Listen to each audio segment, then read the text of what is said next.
Hello, bienvenue dans ce 13e épisode du défi 30 jours 30 blogs. Aujourd'hui, on découvre le thème Neve. Bienvenue sur Planète WP, la chaîne pour devenir autonome avec WordPress. Donc comme d'habitude dans ce défi, on va installer un thème et on va le découvrir ensemble. Alors le découvrir, c'est pas tout à fait le terme exact que je devrais employer pour Neve, puisque je l'ai déjà vu en action plusieurs fois.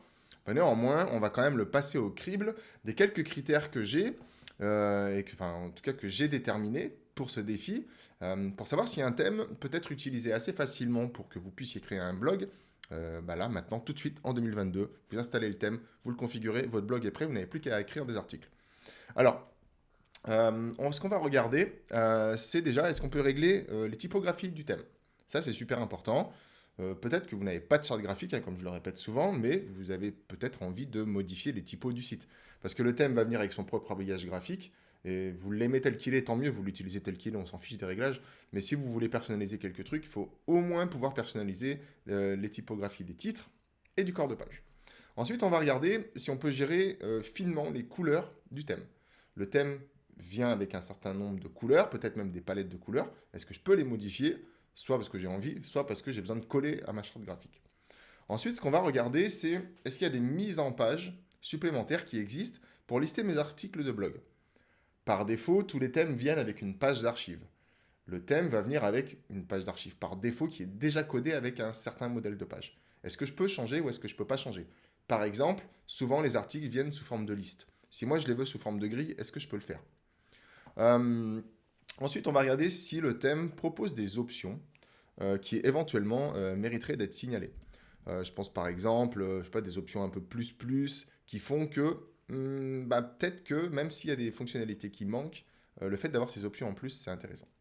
Et en fait, à la fin, ce qu'on va regarder, c'est est-ce que le thème est complètement responsive, en tout cas, il devrait l'être complètement responsive, mais on va regarder ce que ça donne lorsqu'on réduit pour regarder le site sur des tablettes ou des mobiles. Allez, go, on passe sur mon écran et on va regarder comment installer Neve. Donc là, je suis allé dans Apparence, les thèmes de WordPress. Et je vais retrouver Neve tout en haut de la liste des thèmes les plus populaires, hein, parce que bon, c'est un thème qui est très connu. Donc si je clique sur les détails et prévisualisation pour voir ce que ça donne, donc déjà on voit que le thème est en version 3. Alors ça c'est plutôt bon signe, j'ai envie de dire, puisque les thèmes généralement quand ils sortent ils sont en version 1. Donc là il y a eu pas mal d'évolutions. On voit qu'il a été noté en moyenne 5 étoiles sur 873 votes, ce qui commence déjà à faire du monde qui vote pour un thème. Bon, il l'annonce super rapide, polyvalent, facilement personnalisable, parfait pour les blogs. Donc ok, il est compatible WooCommerce en fait, pour créer une boutique sur votre site, donc ça c'est plutôt cool. Ils disent qu'il se charge en quelques secondes, c'est plutôt vrai, Neve est assez rapide. Alors moi ça risque de laguer un peu là, parce que avec tout le système que j'ai pour enregistrer la vidéo, mon ordi lag un peu, mais sinon, généralement, effectivement, Neve se charge assez facilement. Bon, code optimisé pour le SEO, tout ça, il faudrait vérifier, mais donc ça travaille parfaitement avec les constructeurs de pages, donc c'est plutôt Elementor, hein, pas élémentaire. Il est prêt pour WooCommerce, responsive, traduction, bon bref, tout va bien. A priori, c'est le thème parfait. Donc ce qu'on va faire, alors déjà, qu'est-ce que ça donne en version basique? La page d'archives, ça donne ça. Est-ce que j'ai des démos là qui sont là? Non, j'ai pas de démos. Ok. Bon, en version, en version basique, la page d'archives en fait ressemble à ça. Donc c'est une forme de liste. Donc on va l'installer et on va voir ce que ça donne. Alors du coup, pendant l'installation, ça me laisse l'occasion de vous parler de mon programme de formation gratuite qui s'appelle Installer WordPress facilement. Alors qu'est-ce que c'est? Là par exemple on est en train de faire un défi 30 jours 30 blogs. Donc moi j'ai préparé un blog de démo dans lequel j'installe des thèmes pour les tester. Vous en êtes peut-être pas encore à cette étape-là, vous avez un projet de blog mais vous n'avez pas de WordPress pour commencer à faire votre projet de blog. Donc c'est tout l'objet de cette formation. Dans cette formation, vous apprendrez comment vous pouvez installer WordPress de plusieurs manières. Donc, soit en demandant à quelqu'un de l'installer pour vous gratuitement, donc en cliquant sur deux boutons, WordPress est installé, vous recevez un mail 10 minutes après avec vos identifiants, soit en l'installant sur votre ordinateur, peu importe que vous ayez un Mac ou un Windows. Dans cette formation gratuite, je vous montre comment l'installer sur l'ordinateur. Donc il faut installer un logiciel, installer WordPress, et après vous êtes prêt à travailler sur votre site. Donc si je vous montre ce que ça donne, vous allez sur planetwp.com, vous cherchez la formation installer WordPress facilement, et puis bon, vous aurez tout le détail de la formation, je vous laisserai regarder hein, avec tous les chapitres, tout ce que je propose dedans, hein. Il y a plus de 3 heures de formation, hein. Il y a même des bonus d'une formation payante que j'ai. Bon bref, pour vous inscrire, vous venez là, vous rentrez votre email, vous rentrez votre prénom, vous cliquez sur accéder à la formation gratuite. Et quelques minutes après, vous recevez un email de ma plateforme de formation qui s'appelle Schoolmaker. Donc regardez dans les spams, hein, parce que j'ai eu quelques mails où on me disait, ben, tiens, j'ai pas trouvé le mail, en fait il était dans les spams, donc ça arrive, hein. Donc voilà, vous recevez un email, vous créez votre accès sur la plateforme et vous arrivez ici sur les programmes de formation et vous pourrez accéder à la formation installer WordPress. Donc dedans, vous allez retrouver toutes vos vidéos. Et quand vous aurez des questions à poser sur un chapitre en particulier, vous pouvez le poser directement dans la formation. Par exemple, vous voyez ici, je suis en train de chercher un hébergeur, par exemple. Vous regardez la formation et vous vous dites, Cédric, j'ai rien compris ce que tu dis là, il y a une phrase que j'ai pas compris. Et ben, vous venez ici, dans l'onglet questions, et puis vous cliquez dessus. Hop là, vous cliquez sur l'onglet questions. Hop, je vais retourner dans ma page, je fais un misclic. Donc vous allez sur l'onglet questions, et puis ce que vous faites, c'est que vous posez votre question directement sur le chapitre où vous êtes. Donc là, vous faites poser une question. Ça va créer un sujet dans la communauté qui est dédiée à cette formation. Et puis à partir de là, je peux vous répondre, que ce soit en vidéo ou à l'écrit tout simplement. Donc voilà, donc rendez-vous sur planetwp.com. Vous cherchez la formation installée WordPress facilement. Elle est complètement gratuite. Vous vous inscrivez et puis on se retrouve dans la formation juste après. Donc là, on continue. Donc Nev, c'est bien installé. Je vais l'activer. Et une fois qu'il sera activé, je vais regarder si déjà mon administration de WordPress a changé. Et si mon site a changé lui aussi. Donc a priori, l'administration de WordPress n'a pas changé, hein. Et j'ai un sous-menu ici qui est apparu pour les options de Nev. Donc faudrait voir, on va aller voir ce que ça donne. Et si je vais actualiser mon site, qu'est-ce que ça donne? Ok, donc là, mon site s'est actualisé. Et là, j'ai mes articles de blog sous forme de grille. Donc moi, c'est ce que j'ai tendance à préférer. Ok, donc là, j'ai une structure déjà qui est en place. Alors c'est une structure qui est plutôt traditionnelle, hein. Là, il n'y a rien d'exotique, hein. Menu à gauche, menu à droite et logo à gauche, ok. Mais moi, ça me convient, hein. C'est l'idée de ce projet. Donc là, j'ai bien mes catégories. Là, j'ai mes articles sous forme de grille. Si je vais voir sur ma page d'accueil, donc j'ai une page d'accueil pour rappel, si vous n'avez pas suivi les premières vidéos de ce défi. La page d'accueil, je l'ai construite au tout départ avec Elementor et je l'ai modifiée en cours de route. J'ai mis une page d'accueil de blog standard WordPress. Donc à savoir les derniers articles de blog, ce qui est le cas là en fait sur cette page, hein. Donc là, du coup, il faudrait plutôt que j'aille voir ma page de catégorie plutôt. Bon, c'est la même chose, ok. Donc tout va bien. Si j'ai pas d'image mise en avant sur les articles, j'ai pas d'image de remplacement. Ça peut être ok, hein, mais voilà. Et sinon, j'ai l'image ici. Alors voyons voir ce que donnent les options de Nev. Alors ça, c'est une caractéristique qu'ont souvent les thèmes premium. C'est que vous avez aussi des options en plus de l'onglet personnalisé. Donc soit vous gérez tout dans l'onglet personnalisé, soit vous gérez tout via des options, ou soit vous panachez les deux. Qu'est-ce que ça dit là pour ce thème Nev? Ok, donc là la page s'est chargée. Donc effectivement, ce qu'on constate, c'est que du coup Nev est livré avec une bibliothèque de sites. Alors on va pas regarder ça maintenant, mais vous voyez qu'on a une version pro, hein, pour accéder à des starter sites premium. Donc un starter site, c'est quoi? C'est une démo que vous importez et que vous allez modifier en mettant vos propres contenus et vos propres images. C'est quelque chose qui est déjà construit en fait, hein. Et puis voilà, et puis après vous allez refaire ce que vous voulez faire. Donc ici j'ai des options. Vous voyez, j'ai des liens vers les options, mais si je regarde l'URL qui est en bas qui est en bas là à gauche, je vois que ça me dirige vers le customizer. Donc, ce qu'on va faire, c'est qu'on va aller voir dans, par exemple, les options de mise en page du blog. Et vous voyez, ça va me diriger vers le customizer. Donc, je vous laisserai regarder si vous l'installez. Là, il y avait un onglet de comparaison entre les versions pro et les versions gratuites. Voilà, souvent les thèmes, de toute façon, les bons thèmes, hein, on va dire, sont des versions bridé, on va dire, de thèmes payants. Donc ok, c'est en train de charger. Alors, qu'est-ce que ça va me dire tout ça? Alors déjà, j'ai des profiters, donc je peux aller voir ce que ça donne. Alors, je vais pouvoir gérer des mises en page. Je vais pouvoir gérer l'entête. Donc, pied de page, bon, ça, c'est un menu habituel dans WordPress. Je vais pouvoir gérer les couleurs et l'arrière-plan. Les typographies, donc là, voilà, a priori, on va remplir les conditions. Oups là, j'ai cliqué sur quelque chose. On va pouvoir remplir les conditions de... Oh là là là. Pourquoi ça fait ça? Ok. On va pouvoir remplir nos petits points. Alors, on pourra gérer aussi les boutons du thème. Ça peut être intéressant. Alors, pourquoi ça? Ah oui, parce que j'ai des boutons là. Ok, lire la suite. On va pouvoir gérer les champs de formulaire. Ça, c'est cool pour l'accessibilité aussi.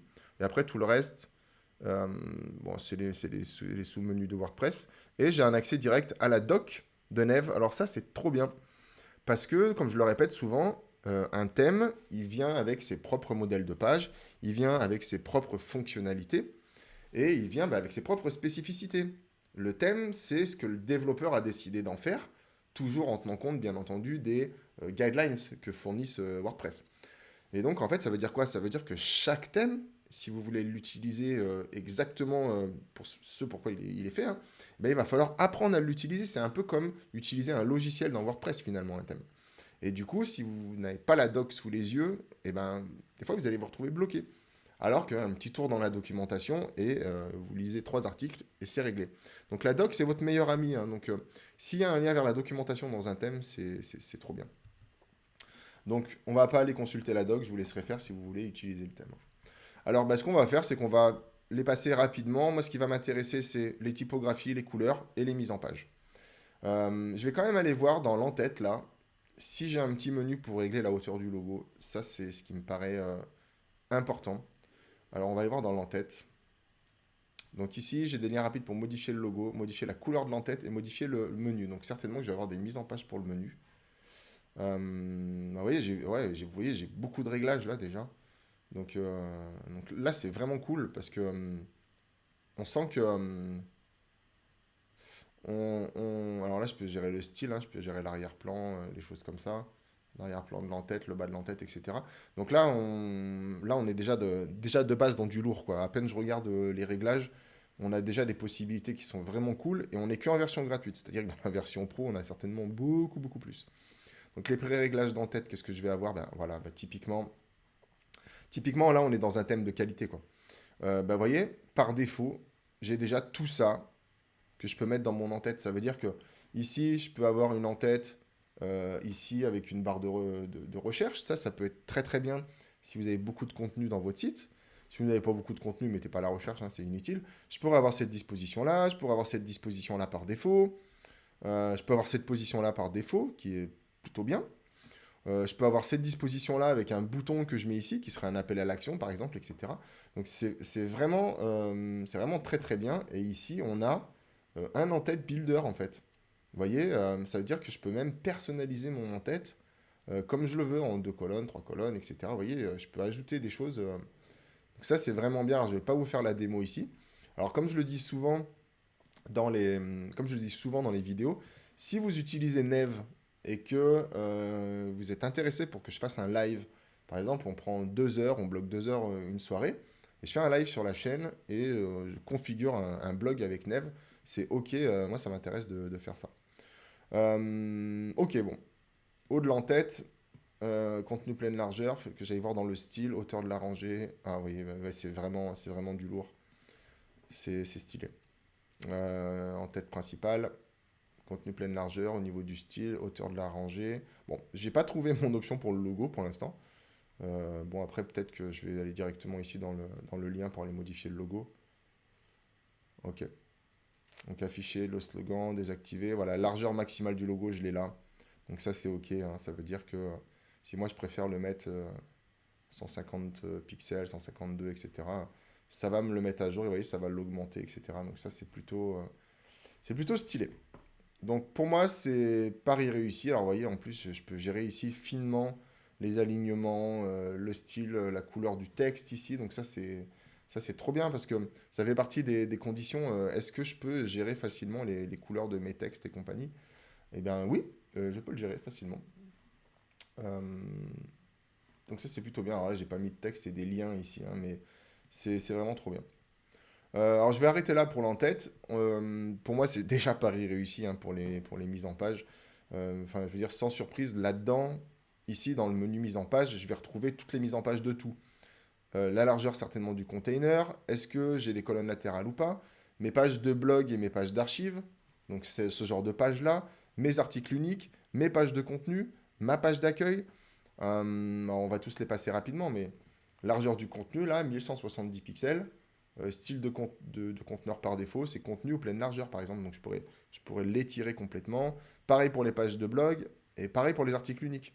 Donc là, je vais tout laisser centré à 1170 pixels, mais je pourrais mettre ça pleine largeur si j'avais besoin. Contenu colonne latérale, vous voyez ici, sur mes pages d'archives, je suis en pleine largeur. Mais si je voulais avoir une colonne latérale, bah, j'aurais juste à cliquer ici. J'ai ma colonne latérale qui apparaît ici. Je peux gérer aussi cette option sur les articles uniques. OK? Et je peux gérer cette option bah, sur les autres pages, très certainement. Vous voyez? Donc ici, je suis pleine largeur. Si je vais voir sur un article unique, ça dit quoi?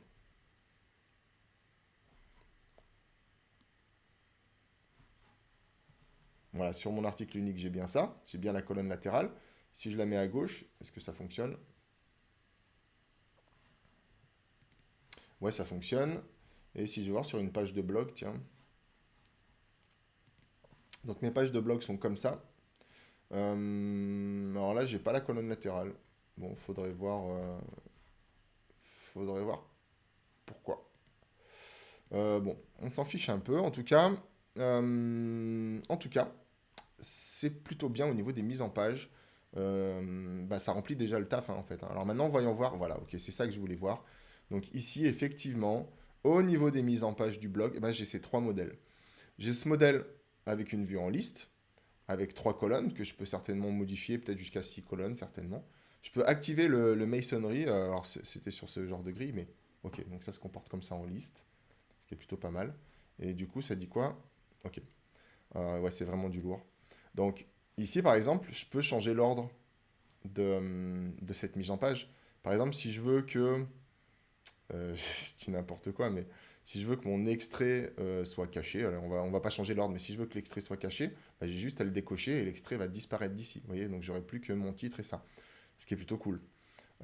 Si je veux qu'il n'y ait pas la miniature, si je veux que mon extrait fasse plus ou moins de caractères, bah, j'ai juste à rentrer un chiffre ici.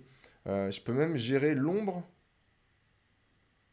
euh, de la miniature, quoi. Donc c'est plutôt pas mal, moi je trouve.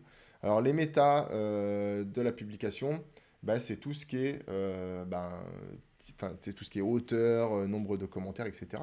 Alors moi j'ai pas de commentaires là, donc généralement je les désactive. Là, vous voyez, par défaut, j'ai pas les catégories qui sont affichées.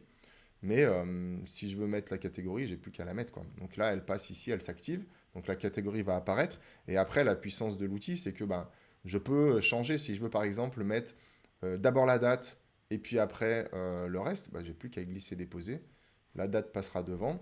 Et je peux même changer le séparateur qu'il y a ici, hein. On peut utiliser la date de dernière mise à jour au lieu de la date publiée initialement. Enfin, c'est génial. Et ça, c'est que les options en version gratuite, hein. Donc ça, c'est plutôt cool. Et si vous aviez un avatar associé à votre photo de profil, on pourrait même l'afficher. Donc, moi, c'est génial, je trouve. Alors, je vais essayer le modèle en couverture. Donc, en couverture, certainement qu'on va se retrouver avec du contenu sur l'image mise en avant. Ouais, ok, c'est exactement ça. Donc, ouais, c'est plutôt pas mal. Moi, ça me plaît.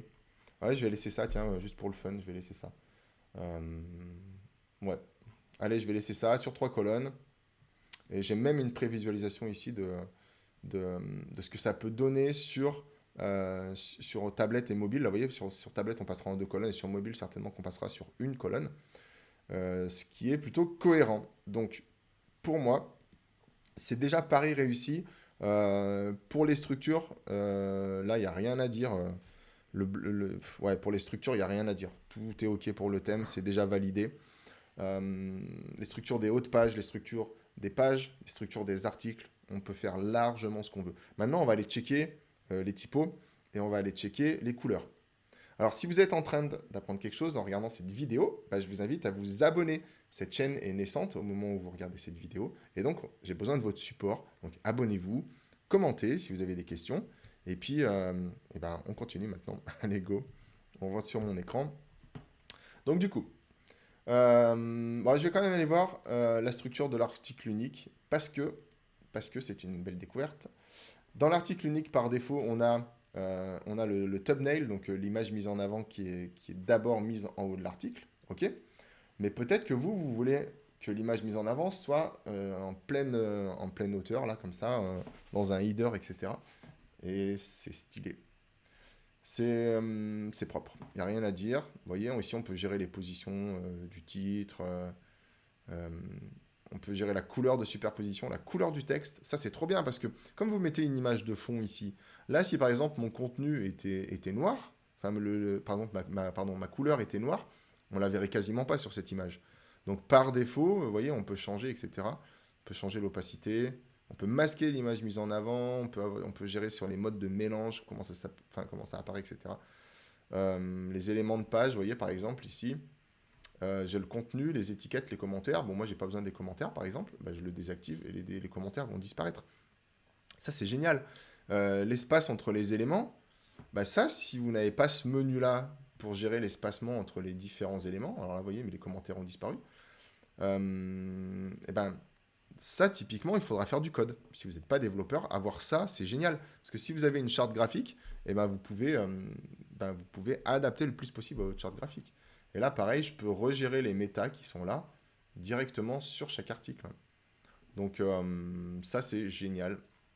Voilà, c'est pari vraiment réussi au niveau des mises en page. Alors j'ai la même chose sur les pages. Donc si je voulais créer une page qui sommes-nous, des choses comme ça. Et au niveau de la page d'accueil, bon, ça c'est OK. C'est la page, c'est le réglage de base. Bien. Alors continuons, allons voir les couleurs. OK, parfait. Alors, déjà, première chose, vous avez accès à 2 palettes de couleurs par défaut. Donc prenez l'une ou l'autre et le thème changera. Ça, c'est sûr, avec les couleurs qui ont été définies de prime abord. Ici, vous avez des couleurs que vous pouvez mettre supplémentaires, donc des couleurs d'accent. Là, typiquement, ma couleur d'accent, c'est les couleurs des liens ici. Donc je peux avoir 2 couleurs d'accent. Alors, on va en prendre au pif comme ça. J'ai pas le code couleur exact en tête. On va prendre... Hop là, je vais pas faire un clear. Je vais prendre celui-là.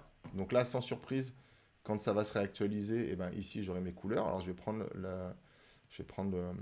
je vais la mettre aussi... je vais la mettre aussi en couleur secondaire. Ça, on va voir comment ça se comporte. OK. Alors, OK. Donc la couleur secondaire, c'est bien la couleur ici.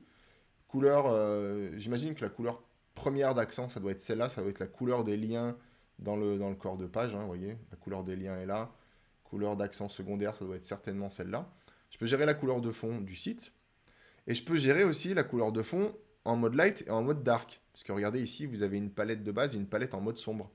Donc ça veut dire que je peux même adapter, alors plutôt finement on va dire, les couleurs dans mes différents modes. Je peux gérer la couleur de mon texte en version dark. Et je peux avoir 2 couleurs supplémentaires. Alors il faudrait regarder où est-ce qu'elles sont ces couleurs supplémentaires. Faudrait regarder peut-être, on va aller voir sur le blog. Bon bref, en tout cas vous avez des couleurs supplémentaires dans une palette et ça c'est plutôt cool. Alors là vous voyez par exemple le hover ici. Bon après il faudrait regarder parce que il y a quand même je pense des choses que je pourrais pas gérer. Alors là on peut ajouter sa palette custom, c'est cool, mais il y a quand même des choses que je pourrais a priori pas gérer parce que vous voyez là les couleurs d'accent sont pas prises ici. Donc peut-être que ça se gère tout simplement avec la version payante. Donc on peut mettre une image d'arrière-plan aussi, jusque-là c'est plutôt très standard. C'est quelque chose que je ne vous conseille pas si vous ne savez pas vraiment ce que vous faites. Parce que ça peut nuire à la lisibilité de votre site. Bon, pour les couleurs, c'est pari réussi aussi. On ne va pas chipoter sur quelques menus détails. On a globalement accès à des réglages de couleurs plutôt poussés. Allons voir les typos. Donc les typos, je peux changer la police principale, je peux changer la police des titres, et je peux changer la police du H1, qui est le titre principal de la page. Celui-là. Donc ça, c'est cool. Alors, allons voir quand même dans Général. Donc, dans Général, ici, je peux gérer le corps de page. Et j'ai même une police de remplacement si jamais la police n'est pas chargée. Donc, top. Trop bien. Alors, fond de family, moi, j'utilise la Poppins. Alors là, vous voyez, on est connecté sur les polices Google. Et ça va plutôt très vite. Parce que pour tester d'autres thèmes, hein, depuis le début de ce défi, souvent, l'appel pour avoir les typos Google, il est un peu long, quoi. Donc je peux ajouter une variante, hein, ça doit être certainement extra light, machin et tout. Alors moi je vais la mettre en regular 400. Hop, ok. Je peux même en ajouter d'autres, hein. Je pourrais mettre par exemple la bold, italique, etc., etc. Donc là ça fonctionne. Je vais être avec ma Poppins et c'est trop bien. Grace 400, hauteur de police 16. Alors par exemple si je veux la mettre à 17, ok là je peux la remettre comme c'était. Ça marche bien. Hauteur de ligne 1,7 c'est cool, c'est de base. Espacement des lettres. Alors ça c'est bien, alors je ne vais pas le faire sur la Poppins, mais sur la typo des titres, je vais le faire. Donc bon, ça augure de bonnes choses. Au niveau des en-têtes, alors là c'est trop bien. Je peux gérer, donc déjà la font de famille des en-têtes, donc moi j'utilise la No Wave. Ok, donc là vous voyez je la trouve tout de suite. Effectivement le Neve est vraiment rapide à charger. Là, alors là je pense que je vais être obligé de faire des réglages au cas par cas, mais ce qui n'est pas très grave. Vous voyez, ici, je peux gérer les H1 jusqu'au H6. Donc ça, c'est les différents niveaux de titres que vous avez. Si vous ne savez pas ce que c'est, bah, ce n'est pas l'objet de cette vidéo. Donc on pourrait en parler, hein, si vous voulez. Dites-le moi. Mais ici, ce que je vais pouvoir faire, alors ça, j'imagine que ce sont des H2. Je me souviens plus trop.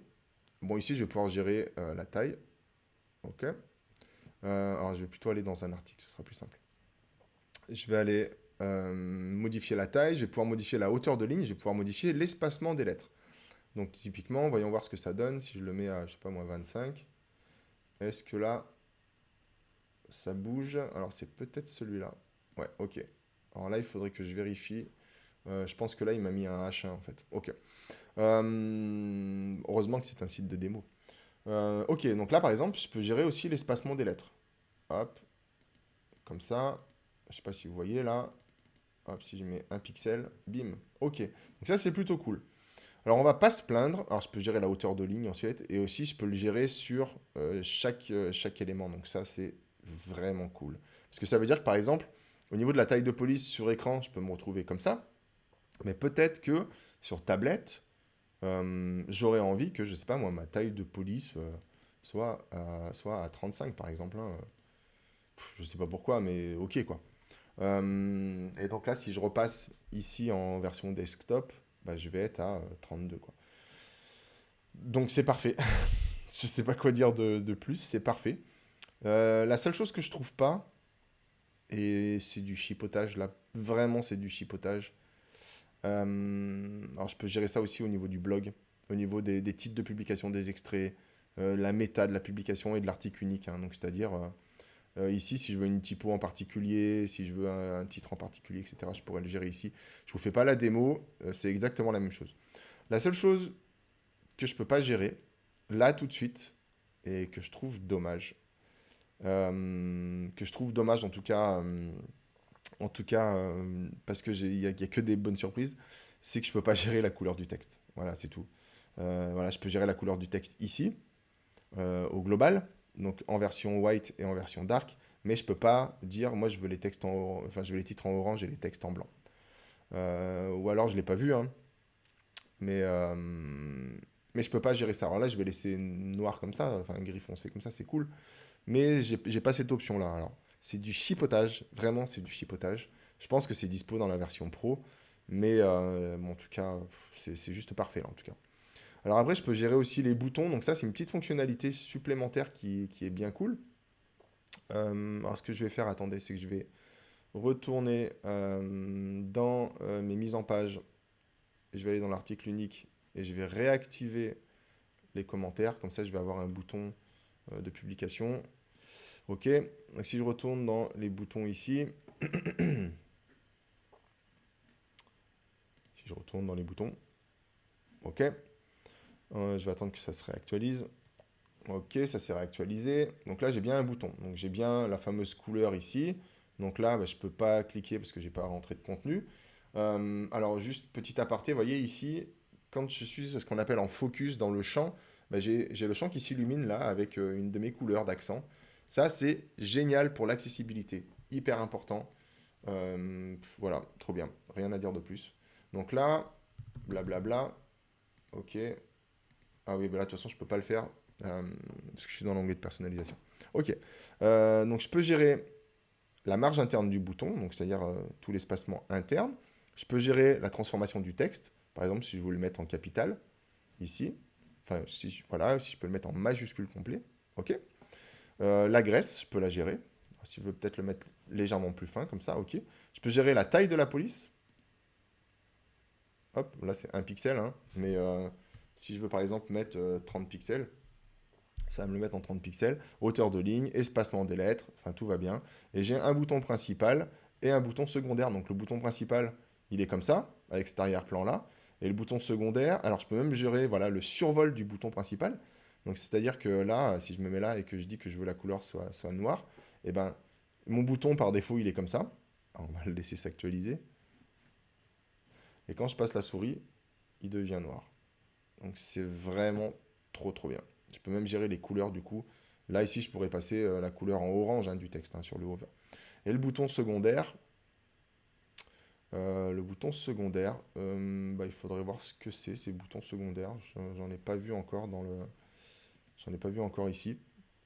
Ce qui n'est pas très grave. On va pas forcément perdre de temps là. Mais ça peut être utile, hein. Votre bouton secondaire, ce sera peut-être celui-là. Non, ce sera pas celui-là. Parce que là, il est outline. Donc ça doit être autre chose, le bouton secondaire. Peut-être que je peux avoir deux types de boutons. Parce que là, moi, j'ai déjà préparé le blog. Mais étant donné qu'on peut avoir on peut le faire avec des constructeurs de pages, des choses comme ça, il y a peut-être des boutons qui apparaissent ailleurs. En tout cas, on peut gérer 2 styles de boutons. Et ça, c'est génial, quoi. Et champ de formulaire, sans surprise, vous voyez, je peux gérer plein de choses sur les champs de formulaire, hein, notamment les couleurs des bordures, le placeholder, comment il est, les libellés, comment ils sont, les boutons des formulaires, comment ils sont. Donc, par exemple, ah oui, voilà, ok, c'est pour ça qu'il y a un principal et un secondaire. Les boutons des formulaires, je pourrais appliquer un type ou l'autre sur les formulaires. Peut-être que mes commentaires, par exemple, peuvent être avec un bouton orange, et mes formulaires, par exemple, de contact, euh, avec un autre bouton, etc., quoi. Bon, bref, voilà le genre d'option qu'on peut avoir, j'imagine. Voilà, on a fait le tour des options principales. Alors là, si j'actualise mon blog, qu'est-ce que ça va donner? Donc là, je suis bien comme ça, donc ça se charge plutôt rapidement. Bon, ici, j'ai pas géré le genre d'extrait que je voulais, donc ça met un gros pâté, mais bien entendu, il faudrait affiner. Alors, on peut le faire là, on peut prendre 2 secondes pour l'affiner. Si je vais dans les mises en page, que je vais dans blog archive, donc ici, j'ai bien en mode couverture, je vais pas activer le masonry. En longueur d'extrait, je vais mettre, je vais mettre 15 mots par exemple. Alors, ce qui m'embête là, c'est que ça me prend ces gros titres qui sont dans l'article. Bon, ça me plaît pas trop. Je vais peut-être le désactiver en fait. Ouais, je vais le désactiver juste pour la démo. Je vais le désactiver. Alors, je pourrais aller dans chaque article et je pourrais tout simplement, utiliser la fonctionnalité des extraits des articles. Ce que j'ai pas fait ici, hein. Bon, allez, je publie. On va le garder comme ça.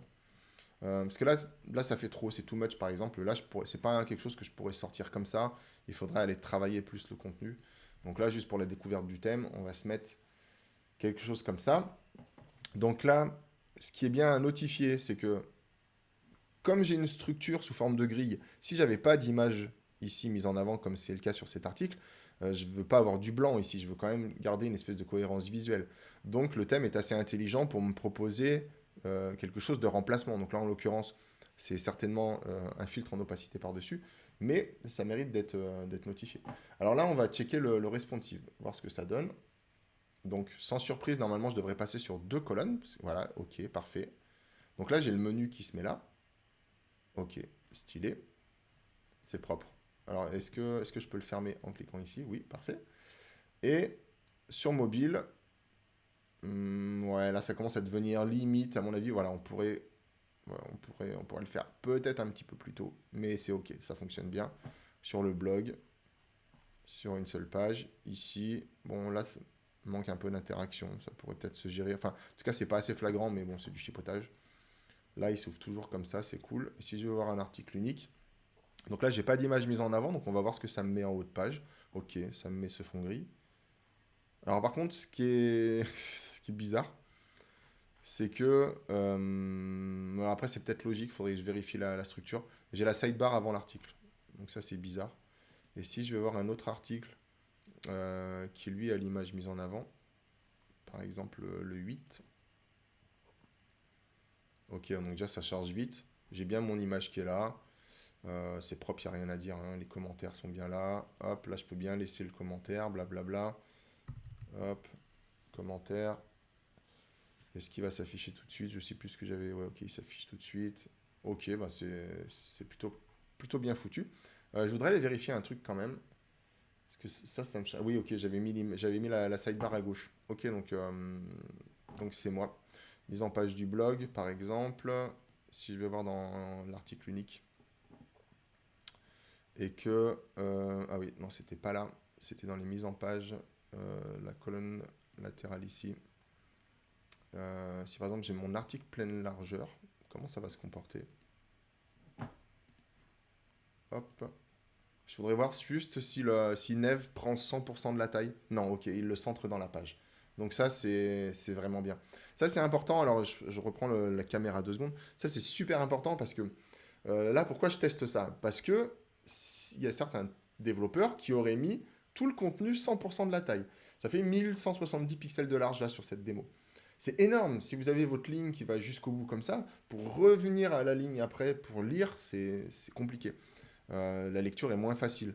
Donc souvent sur les articles de blog, si ça se comporte comme ça, autant mettre une colonne latérale, même s'il n'y a pas grand-chose dedans, parce que à minima, ça va réduire les tailles de ligne, c'est important. Et donc là, le développeur de Neve, enfin l'équipe de développeurs de Neve, ont eu la bonne idée de centrer le contenu quand on n'a pas de colonne latérale, pour avoir des longueurs de ligne qui soient hyper lisibles et accessibles.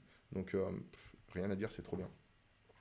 Je vais quand même tester avec la colonne latérale à droite, euh, juste, juste pour faire du chipotage dans cette vidéo, mais concrètement, il y a de grandes chances qu'elle se retrouve en bas en responsive. Donc là, j'ai bien ma colonne latérale à droite. Bon, ça fonctionne, hein. Et en responsive, ça va dire quoi? Donc, si j'étais sur mobile, bah, sans surprise, ma colonne latérale, elle est tout en bas. Ah, trop bien. Et donc, elle est même tout en bas de mes articles, etc. Bah ok.